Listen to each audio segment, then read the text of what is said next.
అడిగిన ఏమిటి నువ్వు కొనలేవు కాబట్టి అని నేను వదిలిపడేది బుద్ధి నా మాటిని నువ్వు కెరియర్ మీద ఫోకస్ చేసి అప్పుడు ప్రేమ పెళ్లిళ్ళు ఇటు జోలికి వెళ్ళు. ఎందుకంటే ముష్టి పచ్చడే కొనలేకపోతున్నావు, నువ్వే పడరా గోల్డ్ ఏం కొనిస్తావురా దానికి.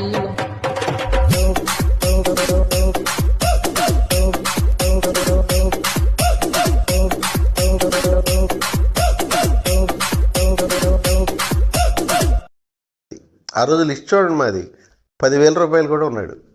దాదాపు 170 మంది అంతమంది తెలియరు. ఆ ₹1,00,00,000 పందెం అంటే యాక్చువల్గా ₹1,00,00,000 అంత పందెం అయిపోతే జనాలు ఇంత నానదు.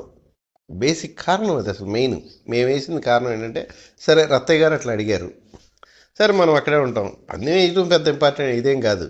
ఏదో ₹1,00,00,000 అదే కోడి, 10,000 అదే కోడి వేసి. నిజంగా ఎదగాలనుకునే వాళ్ళకి, నిజంగా జీవితంలో పైకి రావాలనుకునే వాళ్ళకి మనకి పక్కన ఎవరు అక్కర్లేదు. మీరు గమనించండి, పిచ్చి పనులు చేసే వాళ్ళకే తోడు కావాలి.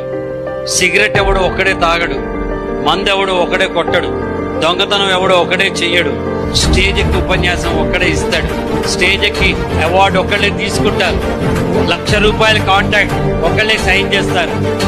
జీవితంలో ఏ ముఖ్యమైన ఘట్టమైనా, ఇంటర్వ్యూకి వెళ్ళినా, మీరు రేపు ఎక్కడికి వెళ్ళినా మీరు ఒక్కరే ఉంటారు.